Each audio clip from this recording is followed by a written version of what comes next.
To this day, I can't get over it. It was, especially having a great night before, and then... After 47 years of watching, of knowing, of carrying the weight of what really happened behind the closed doors of Graceland, someone finally broke their silence. And what they said should shake every single person who thinks they know the story of Elvis Presley's legacy. 4 words, that's all it took. 4 words that unravel decades of carefully constructed narrative, millions of dollars in brand management, and a public image so polished it became untouchable. Priscilla has not been honest. Now you might be thinking, okay, so what? Ex-wives, family drama, celebrity feuds, we've heard it all before. But this isn't some tabloid whisper from a disgruntled, distant relative. This isn't gossip from someone looking for their 15 minutes of fame. This is testimony from someone who was there. Someone who watched it happen in real time.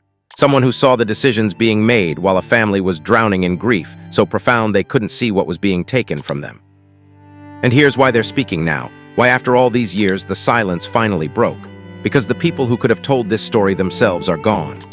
Vernon Presley, Elvis's father, the man who knew his son better than anyone, he died in 1979, just 2 years after Elvis, still shattered by a loss he never recovered from.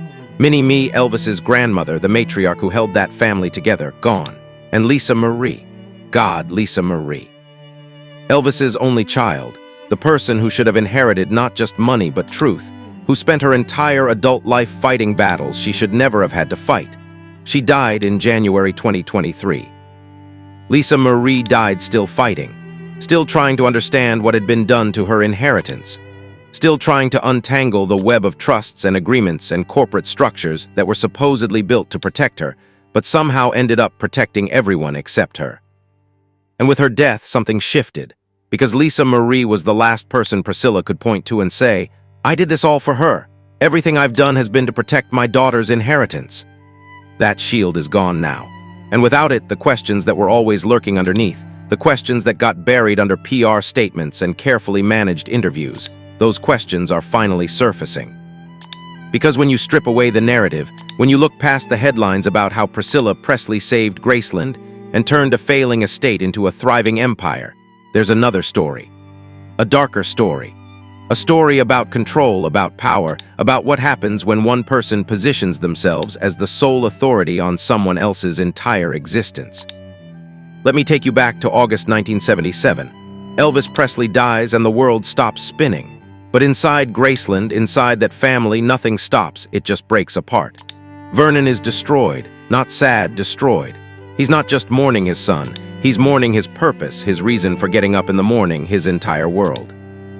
Lisa Marie is 9 years old, trying to process why her daddy isn't coming home, why everyone's crying, why everything feels wrong in a way she doesn't have words for yet. And the extended family, the aunts, the cousins, the people who lived and breathed Elvis every single day of their lives, they're in free fall. They're trying to function through grief that doesn't have a bottom. That's the environment, that's the moment, raw, devastating, vulnerable chaos. And in the middle of that chaos, decisions start getting made. Legal decisions, financial decisions, decisions about who controls what, who manages the estate, who gets to make the calls about everything Elvis built. And the person making those decisions, the person who's suddenly at the center of everything, Priscilla Presley, the woman who'd been divorced from Elvis for 4 years when he died. Now here's the story the world knows, the story that's been told so many times it became gospel. Priscilla stepped up. She became co-executor of the estate. She took control of a financial disaster and turned it around. She saved Graceland from being sold. She transformed Elvis's declining legacy into a billion-dollar brand. She's the hero of this story. And look, some of that is factually true. Graceland did become profitable. The Elvis brand did explode into something massive. Nobody's disputing those surface-level facts. But here's what the world doesn't know. Here's what got buried under 47 years of interviews and documentaries and carefully managed public relations.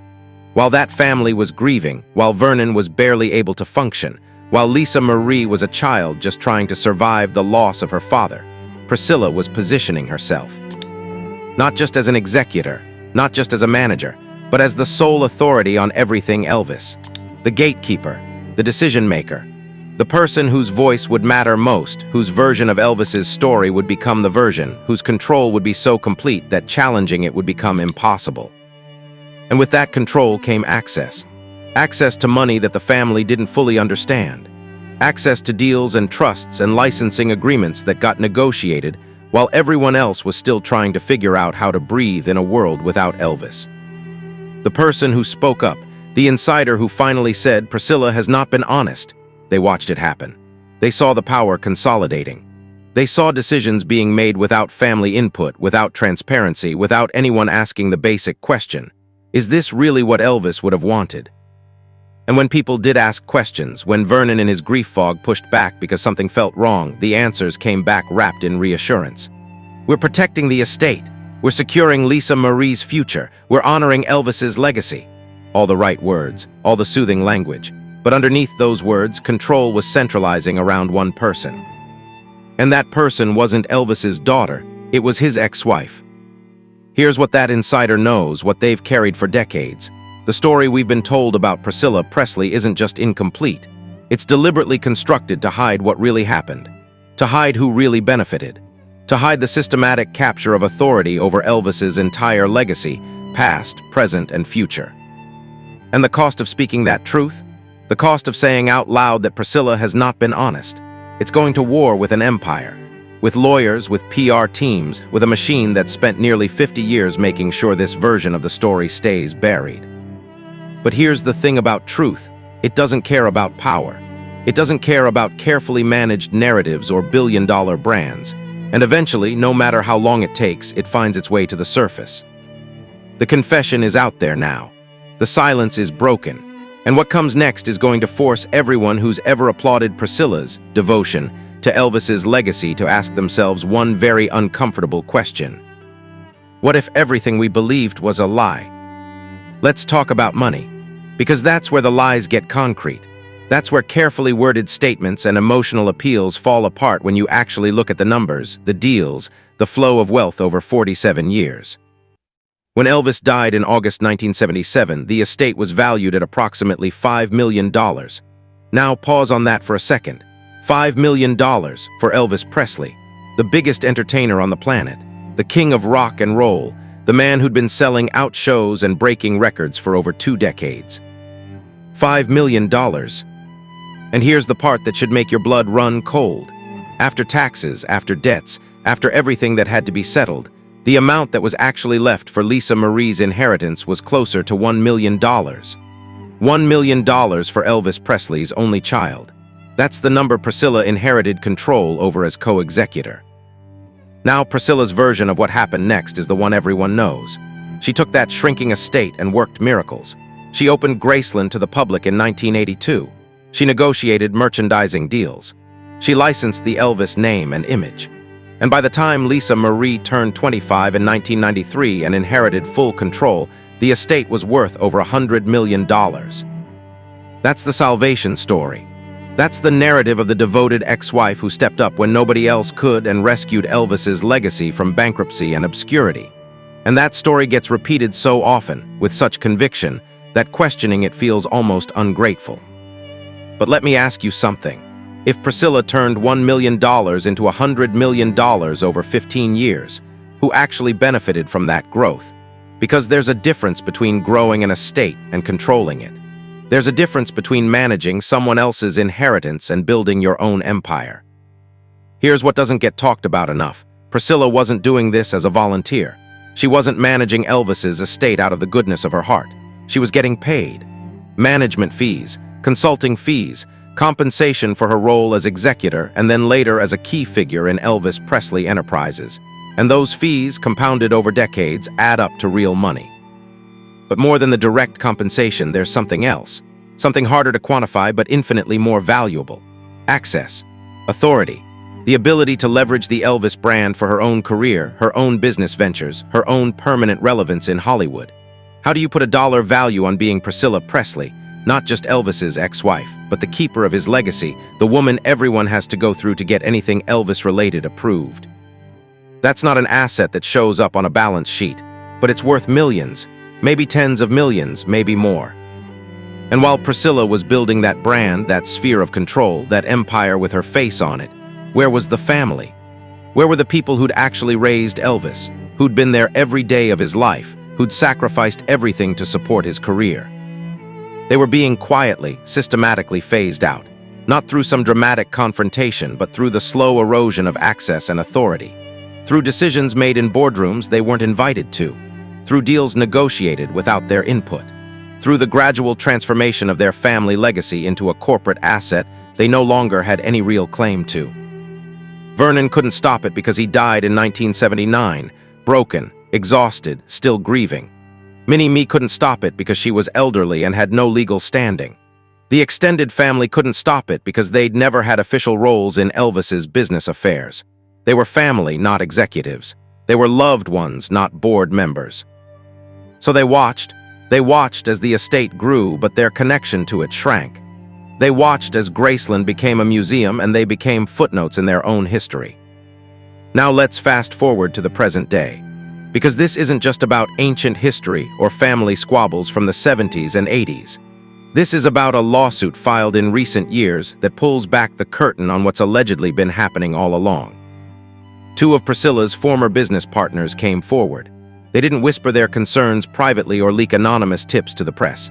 They filed a $50 million lawsuit, $50 million, accusing Priscilla of fraud, breach of contract, and this is the part that should make every Elvis fan's stomach turn, using Graceland to hide valuable assets from the IRS. Read that again. Using Graceland, Elvis's home, the place that's supposed to be a sacred memorial to the king of rock and roll. Using it as a storage facility for personal assets she allegedly didn't want the government to know about. According to the lawsuit, these business partners were fired when they pushed Priscilla to come clean.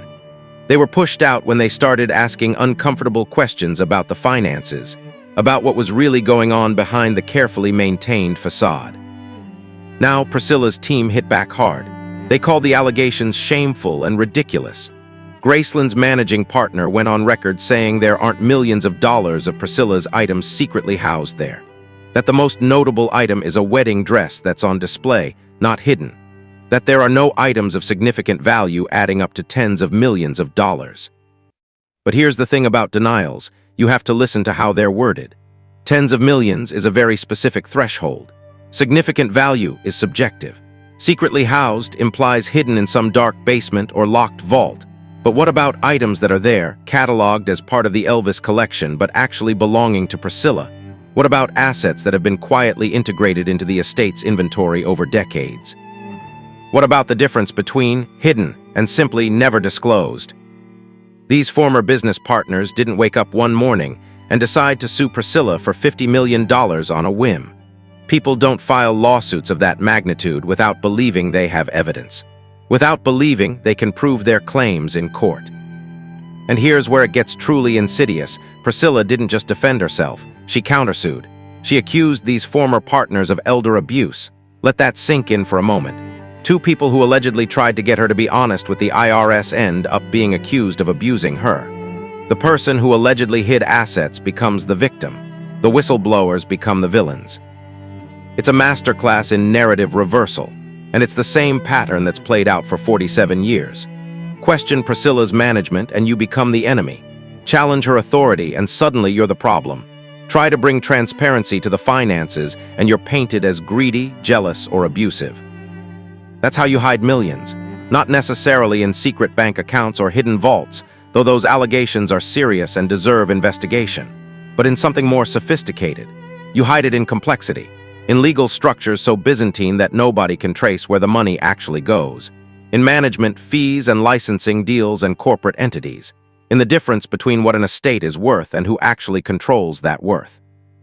You hide it by making sure that asking questions costs more than staying silent, by positioning yourself as the victim every single time someone tries to shine a light on the mechanics of profit and control.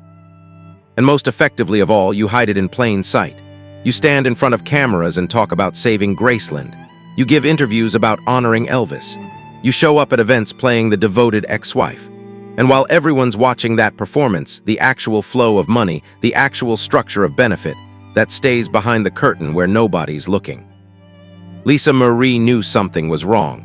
She spent her entire adult life fighting to understand her own inheritance, fighting to untangle the web of trusts and agreements that were supposedly protecting her, but somehow seemed to benefit everyone except her. And when she died, she left questions that still don't have answers. The secret wasn't hidden in a vault. It was hidden in complexity, in legal structures so Byzantine that asking questions made you the villain. But this isn't just about money. It's not just about management fees and licensing deals and corporate structures. Because what Priscilla took wasn't just financial. It was something deeper, something that cuts to the core of what family actually means. She took Graceland itself. Not legally, on paper, it was always in trust for Lisa Marie. But in every way that actually matters, Priscilla took Elvis's home and turned it into her kingdom. And in the process, she erased the very people Elvis built it for. Let me paint you a picture of what Graceland was before it became a business. Before it became a tourist attraction generating millions of dollars a year. When Elvis was alive, that house was beautiful chaos. It was full of people at all hours. Family members coming and going without asking permission. Friends staying for weeks at a time. Musicians showing up at midnight to jam in the music room. The kitchen was always cooking something. There were voices, laughter, arguments, and always, always, life. Mini-Me had her room. Delta had hers. The extended family didn't visit Graceland. They lived there, existed there, belonged there, because that's what the house was built for. Elvis could have lived anywhere. He could have bought some isolated compound where he'd never have to see anyone. But he didn't. He built Graceland specifically to keep the people he loved close, to give them security. To make sure that no matter how famous he got, no matter how big the world became, there was always a place where family mattered more than anything else. That was Graceland's purpose, not to be a monument, not to be a museum, to be home. And then Elvis died, and slowly, methodically, deliberately, that home became something else entirely. The decision to open Graceland to public tour in 1982 gets presented as a financial necessity. The official story is that the estate was hemorrhaging money on maintenance and property taxes, that something drastic had to be done or Graceland would have to be sold. That Priscilla made the tough but necessary call that saved Elvis's home from being lost forever. Maybe the finances were dire. Maybe opening it to tour was the only viable option. But here's what nobody talks about.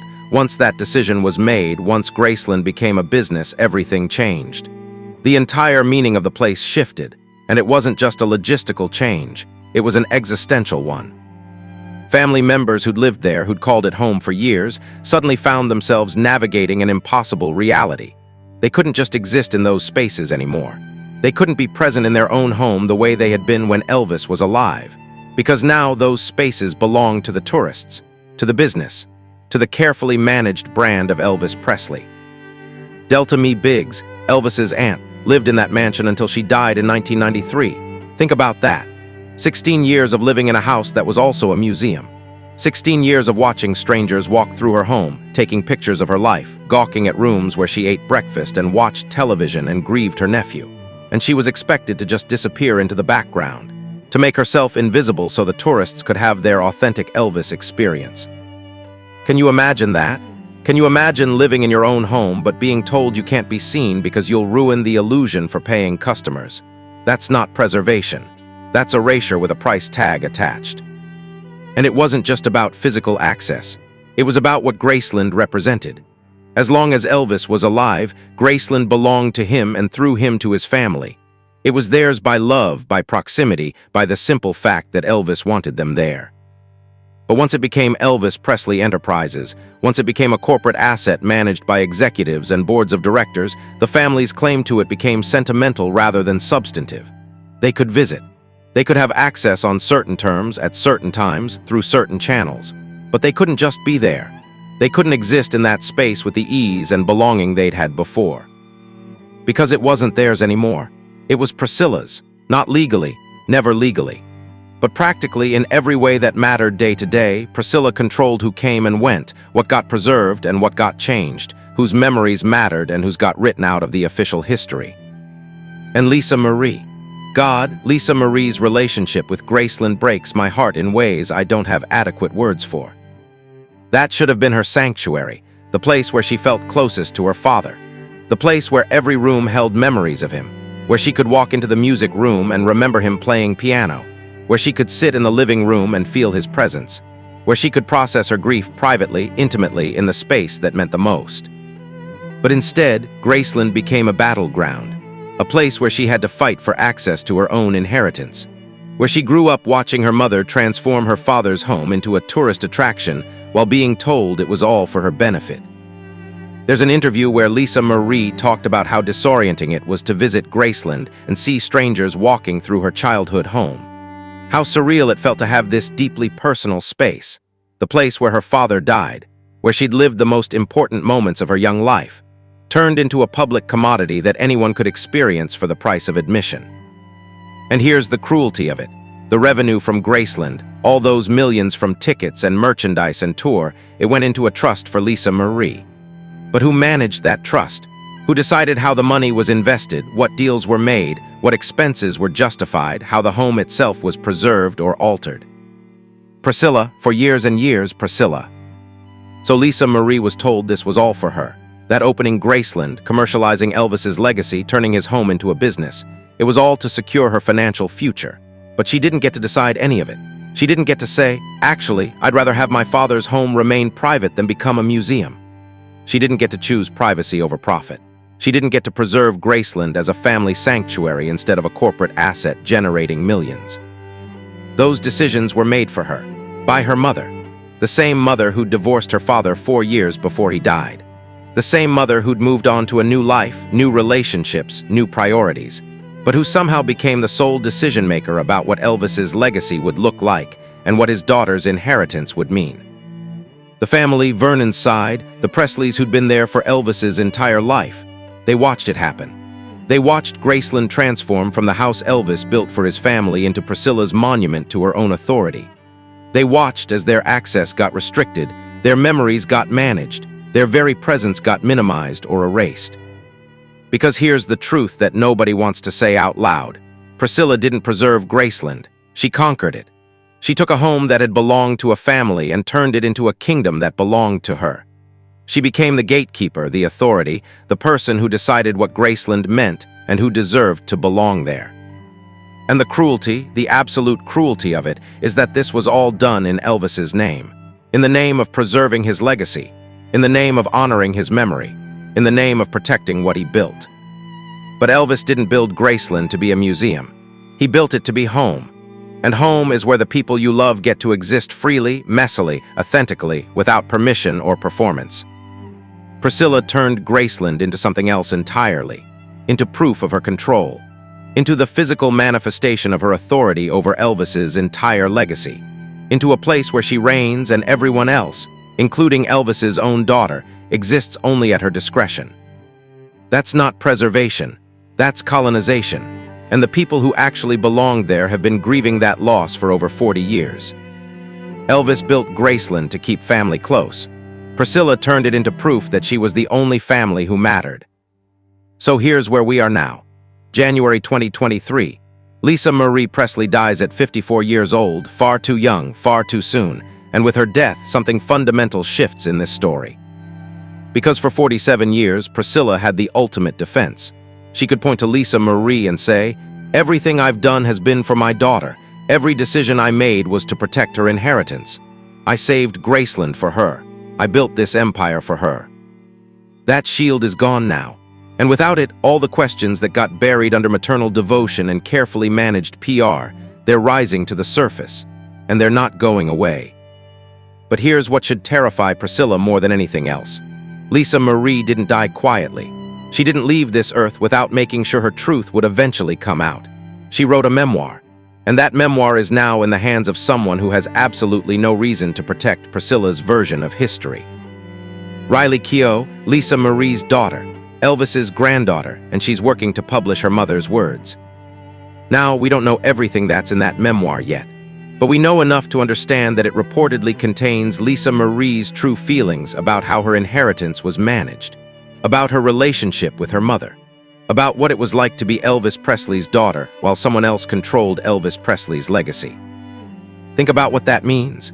For decades, Lisa Marie had to navigate an impossible situation. She couldn't speak too openly about her mother without being accused of being ungrateful or damaging the family. She couldn't challenge Priscilla's authority without risking her own access to her father's estate. She was trapped between loyalty to her mother and loyalty to the truth. But a memoir published after her death, That changes everything. There's no relationship left to protect. There's no corporate structure she has to worry about disrupting. There's just the truth in her own words without the filter of lawyers or PR teams or fear of retaliation. And Priscilla knows what's in that memoir. She has to. You don't spend decades as someone's mother, decades managing their inheritance, decades controlling their father's legacy, without knowing exactly what your daughter thought about it all. Without knowing exactly what she witnessed. Without knowing exactly what she planned to say once she had the freedom to say it. And if the pattern we've seen for 47 years holds, and it always does, Priscilla is already working to control how that memoir gets received, to frame it, to contextualize it, to make sure that if Lisa Marie said anything that contradicts the official narrative, there's already a counter-narrative ready to deploy. That's how this has always worked. Anyone who challenges Priscilla's version of events doesn't just get disputed, they get discredited. They get painted as bitter, jealous, unstable, or opportunistic. The focus shifts from what they're saying to why they're saying it, from the evidence to the motivation. We saw it with the former business partners who filed the $50 million lawsuit. They alleged fraud, breach of contract, using Graceland to hide assets from the IRS, and Priscilla countersued them for elder abuse. The accusers became the accused. The whistleblowers became the abusers.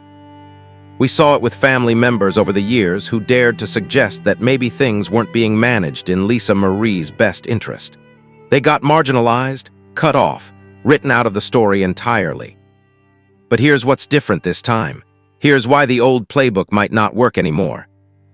Riley Keough isn't some distant relative with an axe to grind. She's not a disgruntled business partner who can be painted as financially motivated. She's Elvis's granddaughter, Lisa Marie's daughter, and she's publishing her mother's own words, words that Lisa Marie wrote knowing exactly what they would mean, knowing exactly what they would cost, knowing exactly what truths needed to be told even if it meant burning bridges that could never be rebuilt. That's not bitterness. That's not opportunism. That's a mother leaving a record for her children.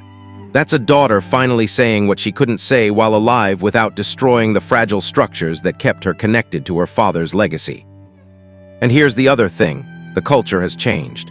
The conversation about family dynamics, about financial exploitation, about who gets to control narratives and legacies, it's different now than it was in 1977. We've watched too many stories unfold. We've seen too many carefully managed public images crumble when the truth finally comes out.